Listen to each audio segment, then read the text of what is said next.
kasih untuk pagi hari ini Tuhan. Lewat pujian penyembahan kami Tuhan, kami membangun keintiman dengan Engkau Tuhan. Kami terus mau bergaul dengan Engkau Tuhan.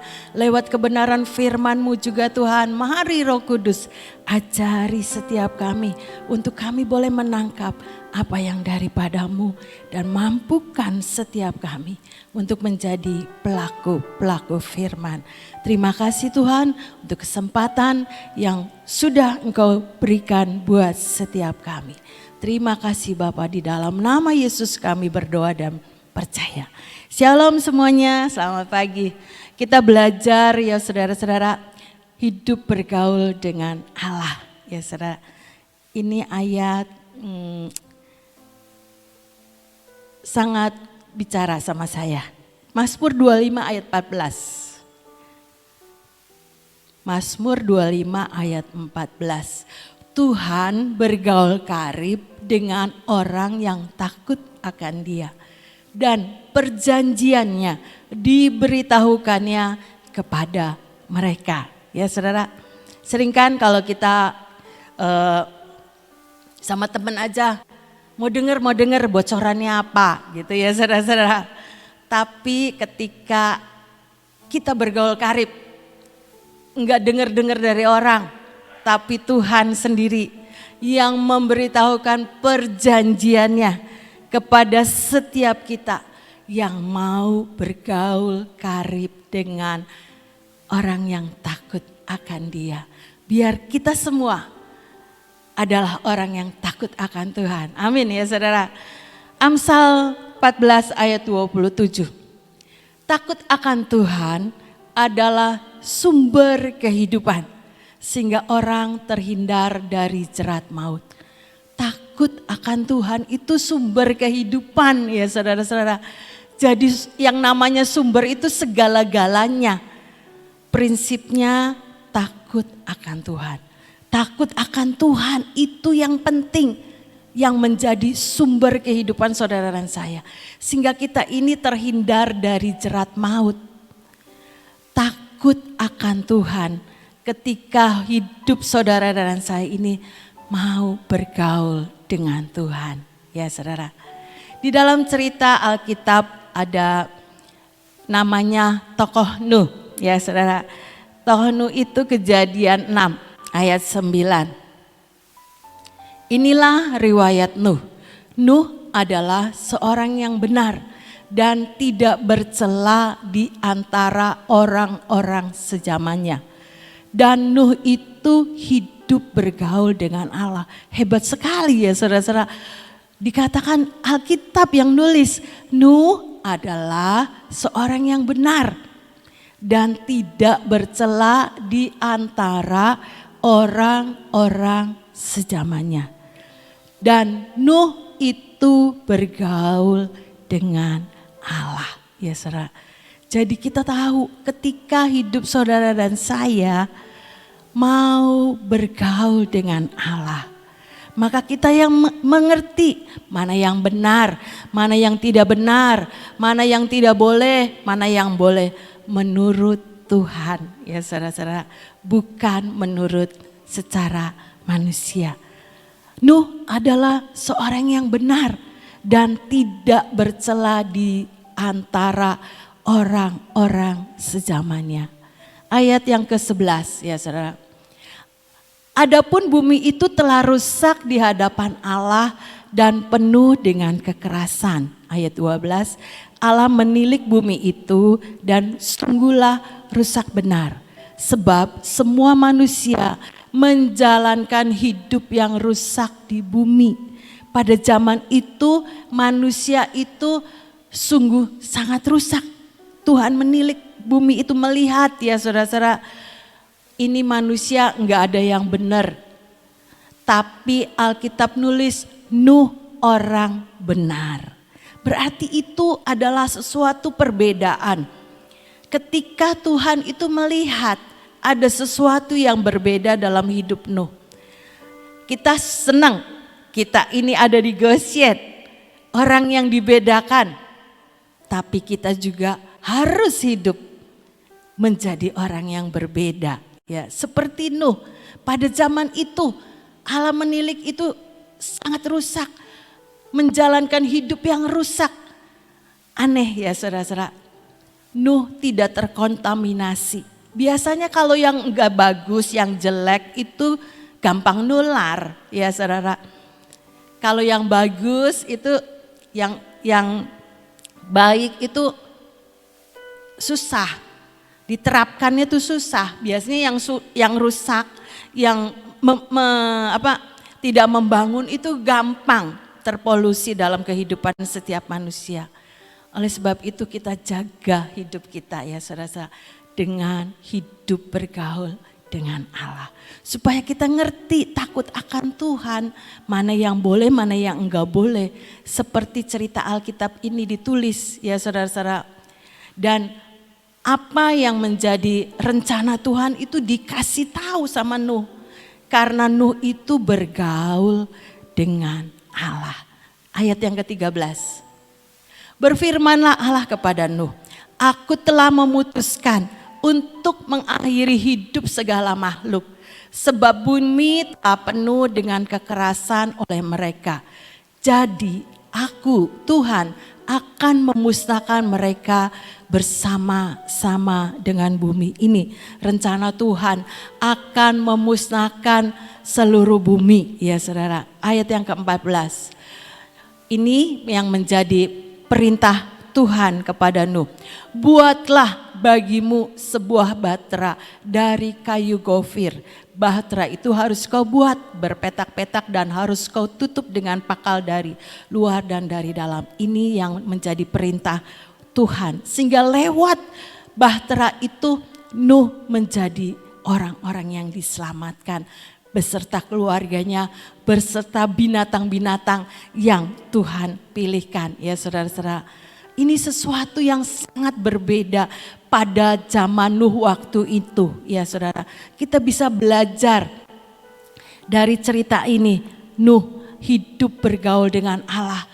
Ia mendapatkan perbedaan dengan orang-orang yang ada di dunia pada zamannya. Ayat yang ke-17. Sebab sesungguhnya aku akan mendatangkan air bah meliputi bumi untuk memusnahkan segala yang hidup dan bernyawa di kolong langit. Segala yang ada di bumi dan akan mati binasa. 18.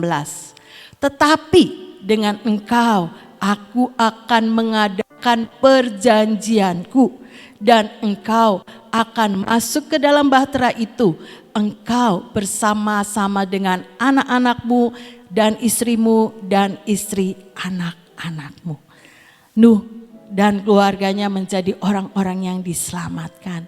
Karena Tuhan memberitahu apa yang menjadi rencananya, apa yang harus dia lakukan.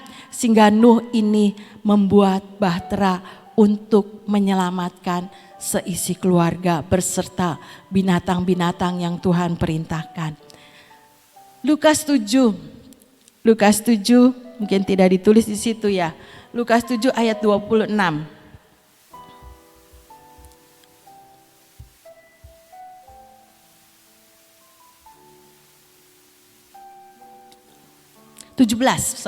Lukas 17 ayat 26. Lukas 17 ayat 26.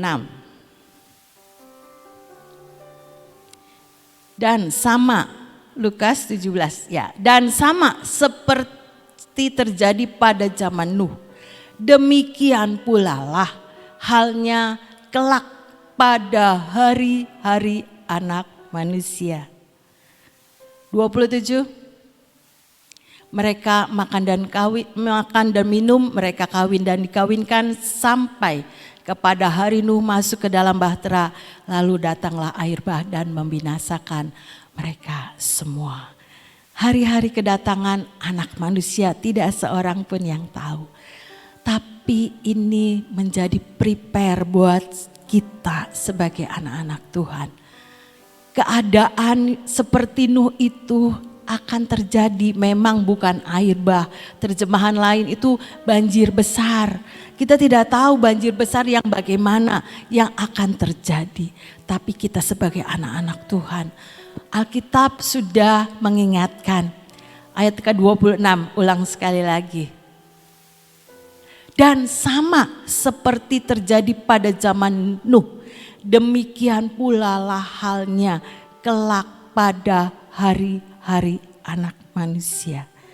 Biar ini menjadi peringatan buat saudara dan saya.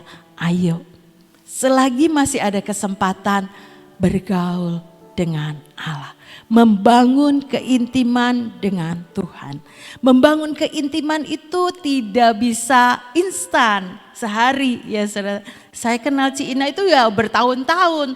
Ngerti kesukaannya, ngerti apa yang dikerjakannya ya saudara. Itu karena saya bergaul lama, tidak sehari. Kalau cuma sehari, jemaat baru ya saya nggak kenal, rumahnya di mana juga kadang-kadang saya lupa, udah ditanyain tapi di mana nggak inget ya saudara. Oleh sebab itu kita perlu bergaul, hidup bergaul dengan Allah, karena Tuhan itu bergaul karib dengan seorang yang takut akan Dia. Takut akan Dia itu ketika kita punya keintiman, ya saudara, nggak bisa instan. Apa yang Tuhan mau kita bisa kita lakukan. Apa yang Tuhan perintahkan kita bisa belajar untuk menerapkannya. Ya saudara-saudara. Oleh sebab itu butuh namanya terus menerus untuk hidup bergaul dengan Tuhan. Sampai kapan? Sampai Tuhan Yesus datang. Ya saudara-saudara. Supaya kita ini mengerti apa yang menjadi kehendak Tuhan. Dan perjanjiannya itu diberitahukannya kepada saudara dan saya. Seperti kepada Nuh, mau ada air bah nih. Ya, mungkin Nuh juga cerita sama orang-orang yang ada di sekitarnya. Mungkin orangnya nanya, mau bikin apa Om Nuh? Bahtera buat apa? Nanti ada air bah. Mungkin orangnya juga mikir panas terik begini kapan ada datang hujan gitu ya saudara. Karena dia tidak mengerti. Tetapi Nuh punya keintiman dengan Tuhan. Bergaul dengan Tuhan. Sehingga apa yang menjadi rencana Tuhan itu dia kerjakan dengan satu ketaatan. Ibrani 11 saksi iman ini mengatakan. Ibrani 11 ayat ke-7. Karena iman maka Nuh dengan petunjuk Allah tentang sesuatu yang belum kelihatan. Air bahnya itu belum kelihatan. Dengan taat mempersiapkan bahtera untuk menyelamatkan keluarganya. Dan karena iman itu ia menghukum dunia dan ia ditentukan untuk menerima kebenaran sesuai dengan imannya. Nuh itu berjalan bergaul dengan Tuhan. Sehingga Nuh mengerti apa yang menjadi kehendak Tuhan. Sehingga bergaul dengan Tuhan itu menimbulkan iman. Ya saudara, ketika baca Alkitab, ya percaya. Tuhan itu kekuatanku, Tuhan itu pengharapanku, Tuhan itulah penyembuhku. Karena seringkali iblis itu mencoba ya saudara-saudara. Kadang orang bilang, kapan ya saya ini sembuh? Kapan ya?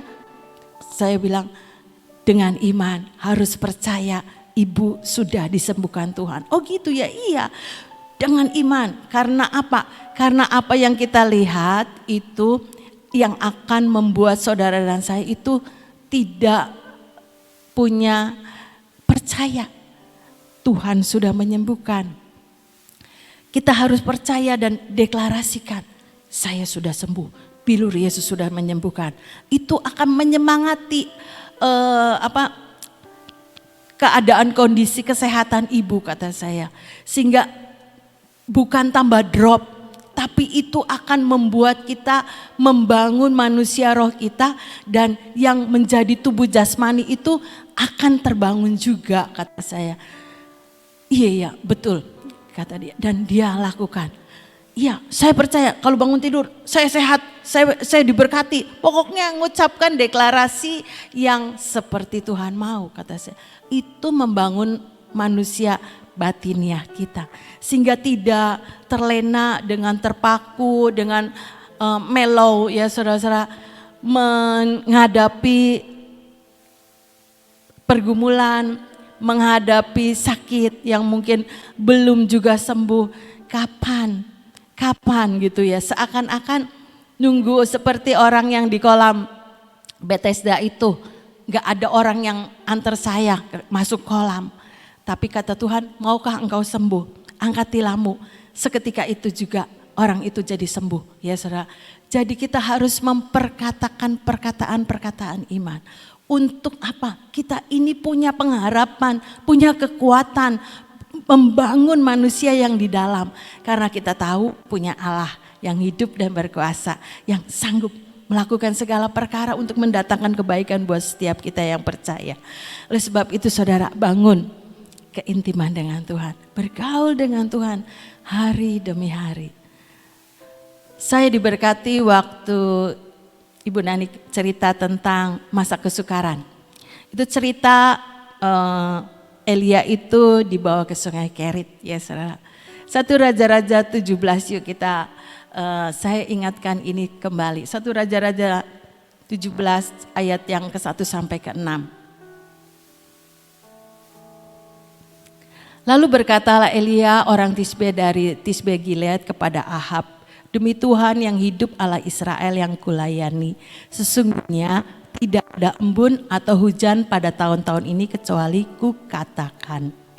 Kemudian datanglah firman Tuhan kepadanya, pergilah dari sini, berjalanlah ke timur dan bersembunyilah di tepi Sungai Kerit di sebelah timur Sungai Yordan. Ini ayat yang bagus, ayat 3 dulu. Pergilah dari sini, berjalanlah ke timur. Ibu Nani bilang ke timur itu berarti kita harus datang kepada terangnya Tuhan. Bersembunyilah di tepi Sungai Kerit di sebelah timur Sungai Yordan. Untuk kita membangun keintiman dengan Tuhan. Di tempat rahasianya Tuhan, kita bisa bergaul dengan Allah. Ujungnya Nabi Elia ini tetap dipelihara Tuhan, ayat ke-4 sampai ke-6. Engkau dapat minum dari sungai itu dan burung-burung gagak telah kuperintahkan untuk memberi makan engkau di sana. Lalu ia pergi dan ia melakukan seperti firman Tuhan. Ia pergi dan diam di tepi Sungai Kerit di sebelah timur Sungai Yordan. Pada waktu pagi dan petang, burung-burung gagak membawa roti dan daging kepadanya dan ia minum dari sungai itu. Artinya ada pemeliharaan Tuhan. Sekalipun masa kesukaran itu kita ada, kita ngalamin ya saudara-saudara. Katanya ini segala naik, pasar sepi ya saudara-saudara. Tetapi ketika kita hidup bergaul dengan Allah, seperti cerita ini, Nabi Elia ini dibawa ke Sungai Kerit. Sepertinya nggak ada apa-apa, yang ada cuma burung gagak yang bawa roti sama daging ya saudara-saudara. Tapi itu pemeliharaan Tuhan buat Nabi Elia. Demikian juga saudara dan saya. Sekalipun kita ada di dalam masa kesukaran, tapi jaminan Tuhan tetap memelihara hidup saudara dan saya. Dan kita itu harus menangkap dan meresponnya untuk kita berjalan menuju ke timur. Itu bagian saudara dan saya. Yuk sama-sama bangun keintiman dengan Tuhan, bergaul dengan Tuhan, bukan sehari saja, tapi terus untuk membuat hidup saudara dan saya ini hidup di dalam takut akan Tuhan. Karena takut akan Tuhan itu sumber kehidupan. Amsal tadi bilang, sehingga kita ini terhindar dari jerat-jerat maut. Kita tidak tahu apa yang akan terjadi di depan kita, tetapi kita belajar dan belajar. Ayo bareng-bareng hidup bergaul dengan Allah, sehingga kita ini mengerti apa yang harus kita lakukan, rambu-rambu apa yang harus kita lakukan, seperti yang Tuhan mau ya saudara. Tidak berjalan dengan kekuatan kita sendiri. Tuhan bergaul karib dengan orang yang takut akan Dia, dan perjanjiannya diberitahukannya kepada mereka. Saudara dan saya kan mau seperti Nuh tuh, mau ada air bah, bikin bahtera, keluarganya diselamatkan. Itu contoh perenungan buat saudara dan saya. Karena hari-hari ke depan kita tidak tahu apa yang terjadi. Tapi firman Tuhan sudah mengingatkan, ayo dari tempat ini ya saudara-saudara, dari hari ke hari, dari Senin hari sampai Sabtu, firman Tuhan itu membangun hidup saudara dan saya untuk bergaul dengan Tuhan, bergaul intim dengan Tuhan, bergaul erat dengan Tuhan. Jadi mari lewat kebenaran firman ya saudara-saudara, membangun manusia roh kita untuk berjalan bersama dengan Roh Kudus yang menjadi penolong buat saudara dan saya, yang mengingatkan dan mengejarkan apa yang Tuhan mau. Kita tidak berjalan dengan kekuatan kita sendiri. Kembali boleh ditayangkan yang 6T itu yang Ibu Nani ajarkan. Ini Nabi Elia itu mengalami kekuatan yang daripada Tuhan. Ya, teguh, tegar, tangguh, tetap, tekun, tabah. Artinya tidak goyah, tegar itu kuat, tidak bergeser dari kepercayaan kita, dari iman kita untuk mempercayai Tuhan. Teguh artinya tidak goyang, tidak diombang-ambingkan dengan pengajaran-pengajaran yang mungkin nanti bisa kita dengar dari YouTube mungkin ya saudara. Tapi kita punya pengalaman pribadi dengan firman. Jadi kita tidak digoyahkan dengan pengajaran-pengajaran yang membuat kita ini jadi bimbang ya saudara. Karena kita sendiri belajar bersama dengan Roh Kudus. Sehingga kita ini punya iman yang teguh, tidak digoyahkan maupun dengan keadaan. Wah serba mahal sekarang, semua naik. Tapi tetap percaya, saya dipelihara oleh Tuhan. Jaminan Tuhan ada dalam hidup saudara dan saya. Ya saudara, kita bisa bicara seperti itu. Dan ini bisa dipraktekkan. Ya, memang tidak gampang. Tapi namanya bergaul dengan Tuhan. Hari lepas hari kita belajar. Tegar, kuat, tidak bergeser. Tangguh, kuat, tidak terkalahkan.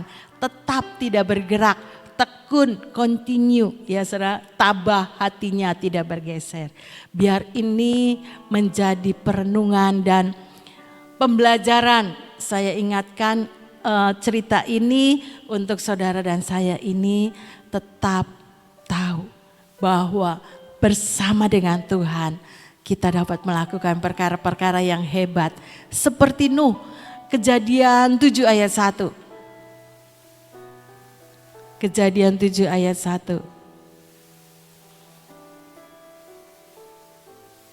Lalu berfirmanlah Tuhan kepada Nuh, masuklah ke dalam bahtera itu engkau dan seisi rumahmu, sebab engkaulah yang kulihat benar di hadapanku di antara orang zaman ini. Jadi itu Tuhan yang menilai keadaan Nuh menjadi orang benar, itu Tuhan yang menilai. Demikian juga saudara dan saya. Ketika kita melakukan apa yang menjadi kehendak Tuhan, hidup bergaul karib dengan orang yang takut akan Dia. Karena hidup saya dan saudara ini hidup yang takut akan Tuhan. Sehingga kita ini dianggap benar oleh Tuhan. Bukan benar menurut manusia. Tuhan yang menilai. Kulihat benar di hadapanku di antara orang zaman itu. Ini Nuh yang dinilai sama Tuhan. Karena ayat yang sebelumnya itu Kejadian 26 ayat yang ke-22 mungkin. Tepat melakukan seperti yang Tuhan mau.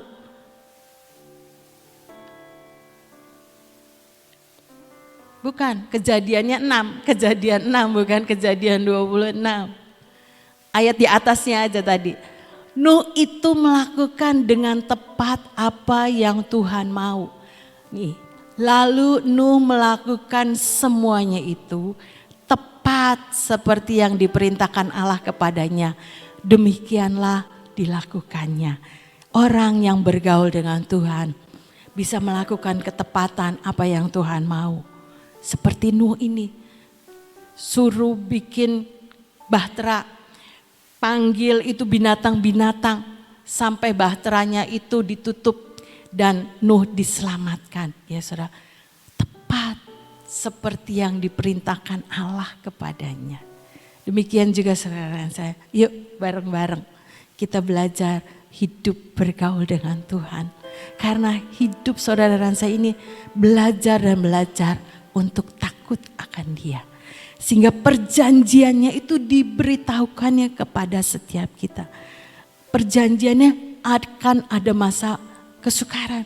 Tapi Tuhan sudah kasih rambu-rambunya, hidup di dalam keintiman dengan Tuhan. Hidup mengandalkan Tuhan. Jangan dengan kekuatan kita sendiri. Gak ada yang mampu ya saudara-saudara. Seperti Nabi Elia itu nurut dengan apa yang Tuhan katakan dan perintahkan. Ujungnya tetap mengalami pemeliharaan Tuhan. Sekalipun dia di Sungai Kerit. Tuhan bisa merekayasa kirim burung gagak setiap hari. Roti dan daging untuk membuat jaminan dalam kehidupan Nabi Elia ini. Demikian juga saudara dan saya. Kita percaya, yuk percaya bareng-bareng.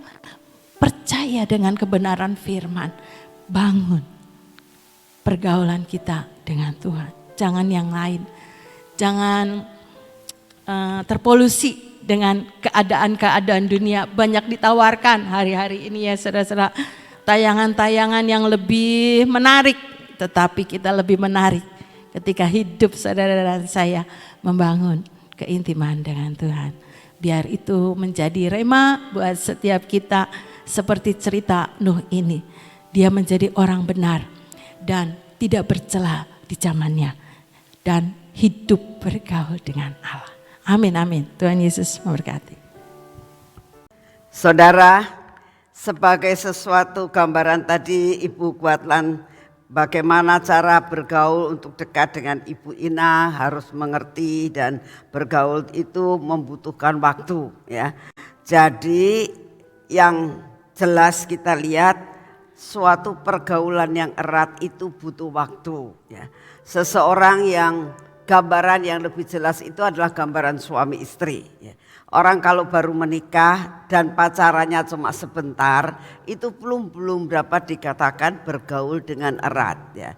Tapi kalau mereka sudah bergaul, sudah dapat dikatakan bertahun-tahun, hidupnya bareng, serumah, sekamar, setempat tidur, itu tahu jeleknya, tahu baiknya ya. Nah, otomatis kalau sudah bergaul erat itu apapun bisa diceritakan. Mungkin tidak cerita sama orang lain, tapi kalau sama istri atau sama suaminya itu benar-benar cerita dan saling percaya. Nah, Tuhan itu menggambarkan antara Tuhan dan jemaatnya itu seperti itu. Makanya Tuhan kenapa kasih tahu bahwa jemaatnya itu seperti mempelainya. Ya.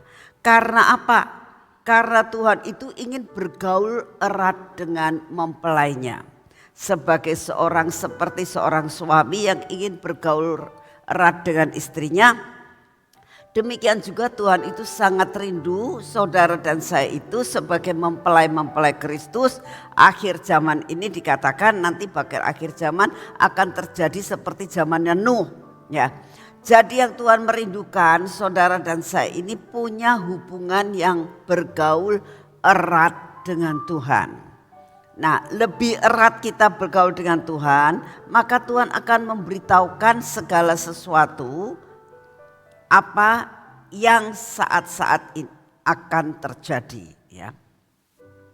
Hubungan yang erat itu kadang-kadang kita kalau lihat ya, saya lihat kalau suami istri dulunya manggilnya biasa, lama-lama manggil sayang ini.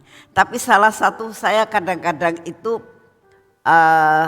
mengingat apa yang dialami oleh almarhum Santi. Ya. Almarhum Santi itu mempunyai hubungan yang sangat baik dengan Tuhan. Setiap pagi dia selalu memberi selamat pagi sama saya. Ya. Saya percaya bukan hanya sama saya, sama beberapa orang yang dekat dengan dia, dia selalu menyapa selamat pagi. Dan selalu tulisannya selalu begini, selamat pagi Mami, saya sudah ucapkan selamat pagi sama Bapak. Saya sudah mengucapkan selamat pagi kepada Kanda Yesus. Dia selalu ngomong begitu sama Kanda Yesus. Dan saat ini saya ngasih selamat pagi sama Mami saya secara rohani. Itu setiap pagi saudara, gak pernah lupa. Sampai 1 hari sebelum dia meninggal itu baru habis selesai.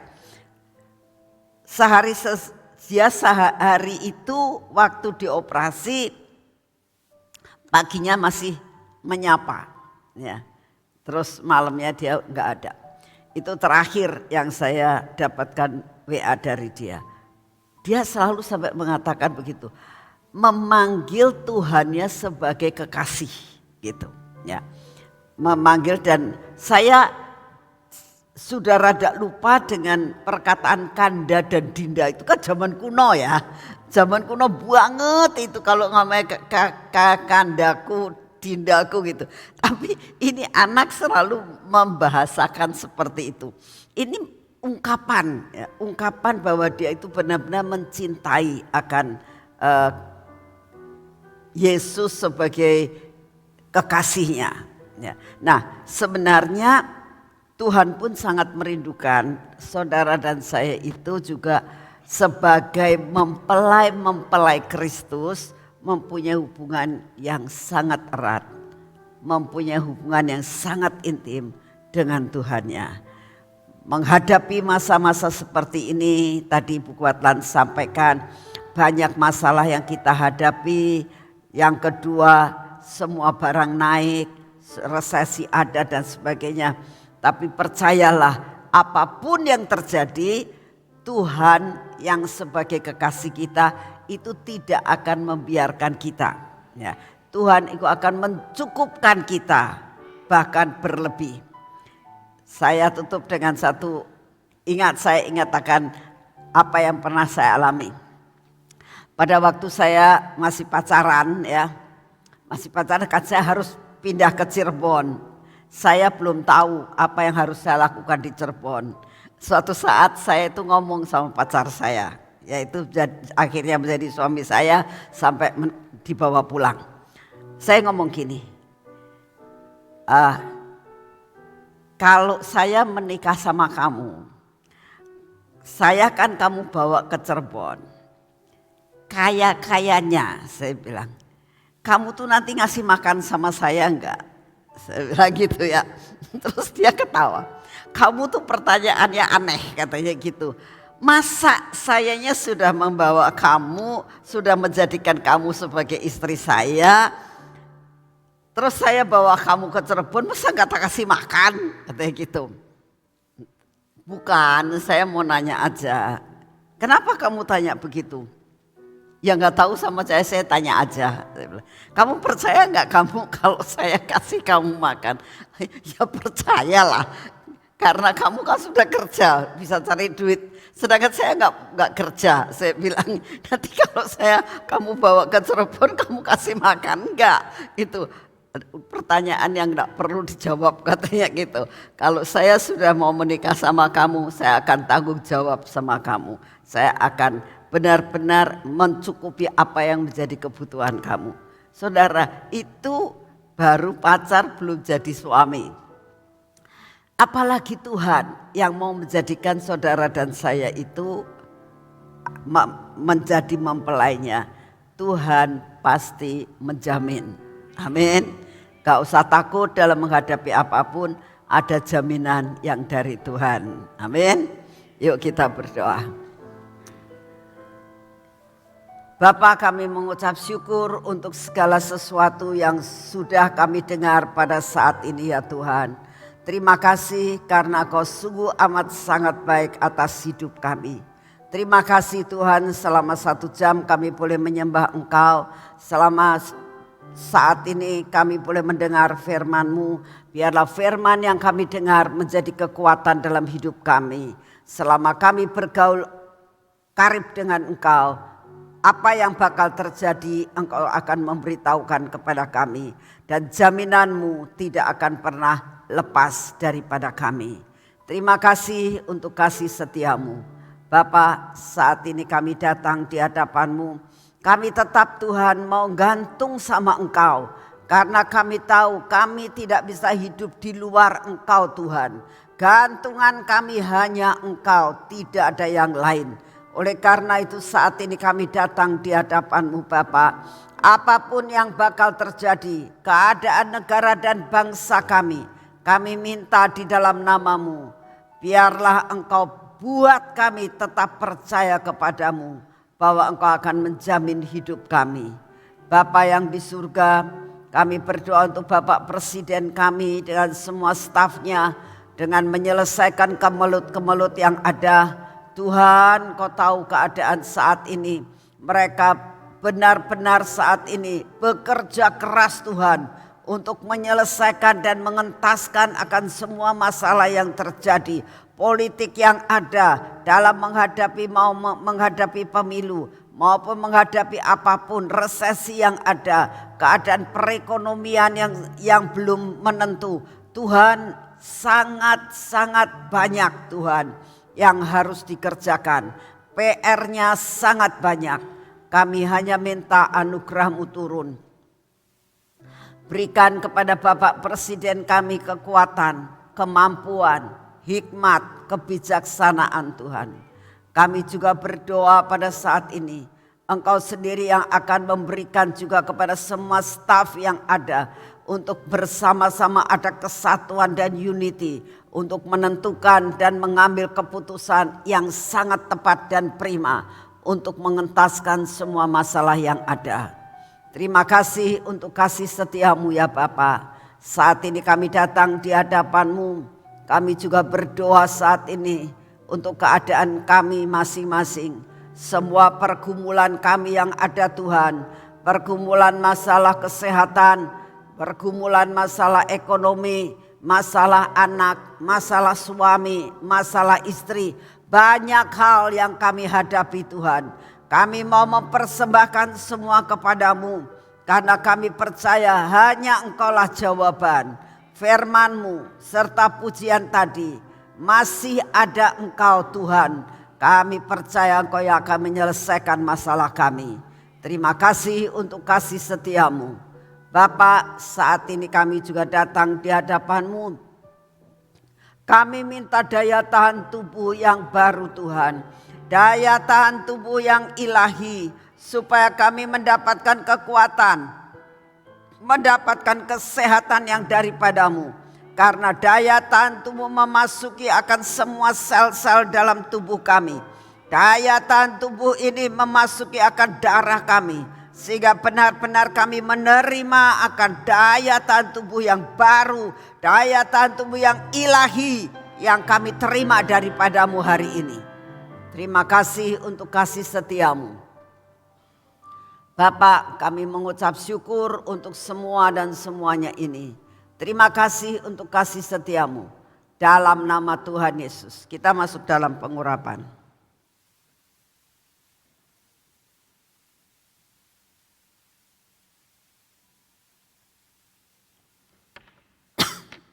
Dalam nama Tuhan Yesus. Biarlah pengurapan ini memasuki akan hidup kami. Mengurapi akan mata kami, telinga kami Tuhan. Bibir, mulut dan hati kami. Tuhan, seluruh organ, seluruh hidup kami Engkau kuasai. Di dalam nama Tuhan Yesus. Dan semua yang tidak baik Engkau patahkan dan hancurkan Tuhan. Berkati perjalanan dan berkati pekerjaan kami hari ini. Biarlah dengan tangan yang kami urapi ini kami akan mengerjakan segala sesuatu yang harus kami selesaikan hari ini. Dan dengan kaki kami akan berjalan Tuhan. Untuk menjalani perjalanan hidup kami, untuk menyelesaikan semua pekerjaan kami. Bapa, hari ini kami berjalan bersama dengan Engkau. Dan kami percaya apa yang kami jalankan bersama dengan Engkau, penyertaan-Mu sempurna atas hidup kami. Terima kasih untuk kasih setia-Mu. Di dalam nama Tuhan Yesus. Amin. Selamat pagi, Tuhan memberkati saudara semuanya.